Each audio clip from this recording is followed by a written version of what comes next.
Hello friends. ஒரு ரூ. 20க்கு ஒரு ஃபேன் வாங்கிட்டு வந்து ஆல்ரெடி ஒரு வீடியோ போட்டிருப்பேன். ஸோ அப்பயே நான் கேட்டிருந்தேன். இத வந்து கண்ட்ரோல் பண்ணுற மாரி ஏதாவது இருந்தா கொஞ்சம் கமெண்ட் பண்ணுங்க அப்டின்ட்டு. ஸோ அதுக்கப்புறம் பார்த்தீங்கன்னா, இந்த வோல்டேஜ் கண்ட்ரோலர் அப்படின்னு சொல்லிட்டு ஒரு முடில் இருக்கு. அது விலை ரூ. 45 தான். ஸோ அத வந்து நான் இதுக்கு யூஸ் பண்ண போறேன். இது அது மட்டும் இல்லாம இந்த பேட்டரி 3200 mAh பேட்டரி ஒரு 3 பேட்டரி 12 வோல்ட் பேட்டரி வந்து கனெக்ட் பண்ணிட்டு, நான் இதில வந்து பார்த்தீங்கன்னாக்கா, ஆல்ரெடி நேத்து ஒரு வீடியோ போட்டிருப்பேன். Bluetooth speaker. அதுக்கு யூஸ் பண்ணுற அதே மொடியூல வந்து இதுக்கும் யூஸ் பண்ண போறேன். 3S battery charger 12 what converter அது. அதுக்கு இன்புட் வோல்டேஜ் 5 வோல்ட் குடுக்கலாம். அவுட்புட் வந்து 12 வோல்ட் வரைக்கும் வரும். 2 ஆம்ப்ஸ் வருது. அதுதான் நான் யூஸ் பண்ண போறேன். ஸோ அந்த மொடியூல் தான் இது. ஸோ அந்த மொடியூல வச்சு நான் இப்போ எப்படி ஒர்க் பண்றேன்னு நீங்க பாருங்க. தேவையான காம்போனன்ட் பார்த்தீங்கன்னா, ஒரு 3200 mAh பேட்டரி 3, அப்புறம் வந்து இந்த 3S பேட்டரி சார்ஜர் 1. அதோட காஸ்ட் வந்து பார்த்தீங்கன்னா, ரூ. 56 தான் ரோபோகிரேஸ் வெப்சைட்ல. அதுக்கப்புறம் வந்து வோல்டேஜ் கண்ட்ரோலர் அது ஒரு ரூ. 45 அதே வெப்சைட்ல கிடைக்கும். ப்ளஸ் வந்து ஒரு 5 வோல்ட் இன்புட் சாக்கெட். மற்றபடி சுவிட்சஸ் எதுவும் அவசியமே கிடையாது. அதிலேயே வந்து இன்பில்ட் சுவிட்ச் வந்துரும். ஸோ இதுக்கு வந்து நம்ம 12 வோல்ட் கனெக்ட் பண்ணிக்கலாம். 12 வோல்ட் கனெக்ட் பண்ணிட்டு எப்படி ஒர்க் ஆகுதுன்னு பார்க்கலாம். அந்த மொடியூலுக்கான பேட்டரி லைன் எல்லாமே பக்காவா குடுத்துக்கலாம். இதில பார்த்தீங்கன்னாக்கா, பேட்டரி லைனையும் அதேபோல வந்து பார்த்தீங்கன்னாக்கா, பேட்டரியிலேருந்து அவுட்புட் போகக்கூடிய லைனையும் வந்து நம்ம கரெக்ட்டா பார்த்துக்கணும். அதில ப்ளஸ் அண்ட் மைனஸில வந்து பார்த்து குடுங்க. மாத்தி குடுத்தீங்கன்னா, போர்டு வந்து ஷார்ட் ஆயிரும். ஸோ முடிஞ்ச வரைக்கும் இந்த மாரி கனெக்டர் வச்சுட்டீங்கன்னா, அதில வந்து மார்க் பண்ணிக்கங்க. ப்ளஸ் எங்க, மைனஸ் எங்கன்னு மார்க் பண்ணிட்டீங்கன்னா, உங்களுக்கு ஈஸியா இருக்கும். ஸோ பேட்டரி கனெக்ட் பண்ணுற அதே இதிலேயே வந்து பார்த்தீங்கன்னாக்கா, பேட்டரி அவுட்புட்க்கான ஒயரும் நான் வந்து தனியா எடுத்துக்கிட்டேன். அதேபோல வந்து பார்த்தீங்கன்னா, அதில இருக்க எல்இடி லைட் வந்து தனியா எடுத்துக்கிட்டேன். ஏன்னா வந்து எல்இடி லைட்டுக்கு வந்து பார்த்தீங்கன்னாக்கா, நம்மளுக்கு வந்து உள்ள வச்சு மூடிட்டோம்னா வெளியில தெரியாது சார்ஜ் ஆகுதா இல்லையான்னு தெரிஞ்சுக்கிறதுக்கு. அதுக்காக ஒரு கிரீன் ஒயர் வந்து மைனஸ்லேருந்து எடுத்துக்கிட்டேன். இதில வந்து ப்ளஸ் ஒயரும் கிரீன் ஒயர் இதில எடுத்துக்கிட்டாக்கா, நம்ம டைரக்ட்டா எல்இடி குடுத்துக்கலாம். கரண்ட் வரக்குள்ளார லைட் எரியும். பேட்டரி ஃபுல் ஆயிடுச்சு அப்படின்னாக்கா, லைட் ஆஃப் ஆயிரும். ஸோ அந்த மாரி குடுத்துருக்கேன். இதுக்கு வந்து பார்த்தீங்கன்னா, இந்த இடத்துல தான் நான் பேஸ்ட் பண்ண போறேன். ஒயரிங்லாம் கரெக்ட்டா வச்சுட்டு. ஏன்னா எக்ஸ்ட்ரா அங்க வந்து ஸ்பேஸஸ் கிடையாது. ஸோ அதனால அது வந்து கரெக்ட்டா அந்த பேட்டரி ப்ளஸ் எப்படி சொல்லணும்னா, இந்த ஃபேனுக்கான இன்புட் ஒயர் எல்லாமே இங்க பக்கத்திலேயே வருது. ஸோ அதுக்கேத்த மாரி நம்ம கனெக்ஷன் பண்ணிக்கலாம்.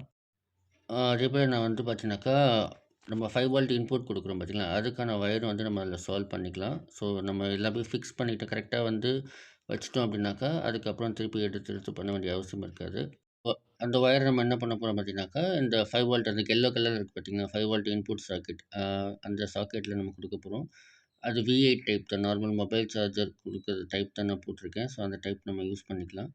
அது எல்லா இடத்துலயுமே எல்லா வீட்லயுமே இருக்கக்கூடியது தான். ஸோ அது வந்து 5 வோல்ட் இன்புட் குடுத்துட்டோம்க்கா, அதுக்கு கரெக்ட்டா வரும். தேவையான ஒயர் பார்த்து கட் பண்ணிக்கிட்டாக்கா, நமக்கு வோல்டேஜ் வந்து செலவாகாது. ஒயரிங் முடிச்ச அப்புறம் க்ளூ கம் வச்சு கரெக்ட்டா ஒட்டிக்கங்க. அப்பதான் நம்மளுக்கு வந்து ஷேக் ஆகாது. இந்த ஒயிட் கலர் இருக்க க்ளூ கம் நல்லாவே இருக்கு. நார்மல் இந்த டிரான்ஸ்பரன்ட்டா வர்றதோட குவாலிட்டியாவே இருக்கு. நல்லா கம்மு மாரி புடிச்சுக்குது. இந்த 5 வோல்ட் இன்புட் சொன்னேன் பார்த்தீங்களா, அந்த சாக்கெட்ல வந்து தேவையான ஒயர் வந்து சால்டரிங் பண்ணியாச்சு. இப்போ அந்த ஒர்க் முடிஞ்சிருச்சு. நம்ம இதுக்கு மேல ஸ்லீவ்ஸ் எதுவும் போட தேவையில்ல. நார்மலா அப்படியே இருந்தாலே போதும். அதுக்கப்புறம் இந்த கண்ட்ரோலர் தான் நம்ம வந்து அதுக்கு யூஸ் பண்ண போறோம். இதுக்கு ஏத்த இடமா பார்த்து கரெக்ட்டா ஃபிக்ஸ் பண்ணிட்டோம் அப்படின்னாக்கா, எந்த பிரச்சனையும் இருக்காது. இதுல மோட்டருக்கு தனியாவும், இன்புட்டுக்கு தனியாவும் லைன் குடுத்துருக்காங்க. நம்ம அத யூஸ் பண்ணிக்கிட்டா போதும். இந்த ஒயிட் ஒயர் வந்து நான் மோட்டருக்கு எடுத்திருக்கேன். ஸோ ஏன்னா அது மோட்டர் ஒயர் ரொம்ப சின்னதா இருந்ததுனால, ஒயிட் ஒயர் அதுக்கு தேவையான அளவுக்கு கட் பண்ணிட்டு, லைட்டா சீவிட்டு சால்டரிங் பண்ணிக்கங்க.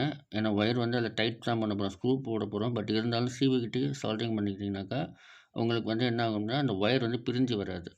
ஸோ அந்த மோட்டர் டிரைவர்ல நம்ம கனெக்ட் பண்ணக்குள்ளாரையும் அதுலயும் ப்ளஸ் அண்ட் மைனஸ் பார்த்து குடுங்க. எப்பவுமே அதில வந்து சென்டர்ல வந்து 2 கனெக்ஷனுமே ப்ளஸ்ஸா தான் இருக்கும். ஸோ மைனஸ் மட்டும் தான் வந்து உள்ள போர்ட்ல போயிட்டு ரவுண்ட் அடிச்சுட்டு வரும். அப்ப அதுதான் நம்மளுக்கு வந்து வோல்டேஜ் வந்து கன்வெர்ட் பண்ணி குடுக்கும் நம்மளுக்கு. ஸோ அந்த மாரி குடுத்துட்டோம் அப்படின்னாக்கா, நம்மளுக்கு வந்து எந்த ஒரு பிரச்சனையும் இருக்காது. கரெக்ட்டா குடுங்க. மாத்தி குடுக்காம எப்பவுமே ஒரு வாட்டி அந்த போர்ட் மார்க் எங்க பண்ணியிருக்காங்கன்னு பார்த்துட்டு, அதுக்கேத்த மாரி குடுத்துட்டீங்கனாக்கா, நம்மளுக்கு வந்து காம்போனன்ட்ஸ் டேமேஜ் இல்லாம இருக்கும். ஸோ இப்போ ஆன் பண்றேன். ஆன் பண்ணோனே பார்த்தீங்கன்னா, நம்மளுக்கு லைட் கரெக்ட்டா எரியுது. கீழ ஃபேன் வந்து ரொட்டேட் ஆச்சு. ஸோ இப்போ வந்து ஒவ்வொன்னா ஃபிக்ஸ் பண்ண வேண்டியது தான். இப்போ கீழ பார்த்தீங்கன்னா, அந்த லைட்டா ஓடுற மாரி தெரியும். அது ஃபேன் தான் ஓடுது. ஸோ இப்போ வந்து நம்ம என்ன பண்ண போறோம் அப்படின்னாக்கா, இந்த கரெக்ட்டா அந்த இடத்துல அங்க ஒரு ஹோல் ஆல்ரெடி நான் போட்டு வச்சிருந்தேன். ஸோ அந்த ஹோல்ல வந்து இந்த கரெக்ட்டான பொசிஷன்ல வச்சு நான் ஃபிக்ஸ் பண்ணிக்க போறேன். ஸோ எனக்கு அந்த இடத்துல கொஞ்சம் டிஸ்டர்பன்ஸ் இருந்துச்சு. ஸோ அந்த டிஸ்டர்பன்ஸ் நான் என்ன பண்றேன்னா, ஜஸ்ட் அந்த பிளாஸ்டிக்லாம் வந்து கட் பண்ணி எடுத்துக்கிறேன். நம்ம அந்த காம்போனன்ட் வந்து டிஸ்டர்ப் இல்லாம அதாவது எந்த ஒரு பிரச்சனையும் இல்லாம உட்காந்தா தான் மேல இருக்க பேனல் வந்து கவர் பண்ண முடியும். சும்மா அப்படியே டெஸ்ட் பண்ணி ஃபேன ஆன் பண்ணி பார்த்தேன். ஃபேன் நல்லாவே சுத்துது உங்களுக்கு. ஸோ நல்ல காத்தும் நல்லாவே வருது. இப்போ நம்ம ஒர்க் எல்லாமே முடிஞ்சிருச்சு. இப்போ வந்து பேனல் வச்சு ஸ்க்ரூ போட்டு டைட் பண்ணுறது தான் வேலை. வேறு எதுவுமே இல்ல. அதுபோல அதுக்கேத்த மாரி லைட் கீட் எல்லாமே ஃபிக்ஸ் பண்ணிட்டோம். இப்போ பாருங்க நான் சார்ஜிங் வந்து கனெக்ட் பண்ணுறேன் உங்களுக்கு. உள்ள வந்து லைட் எரியுது. சார்ஜிங்க்கான இண்டிகேட்டர் அங்க இருக்கு.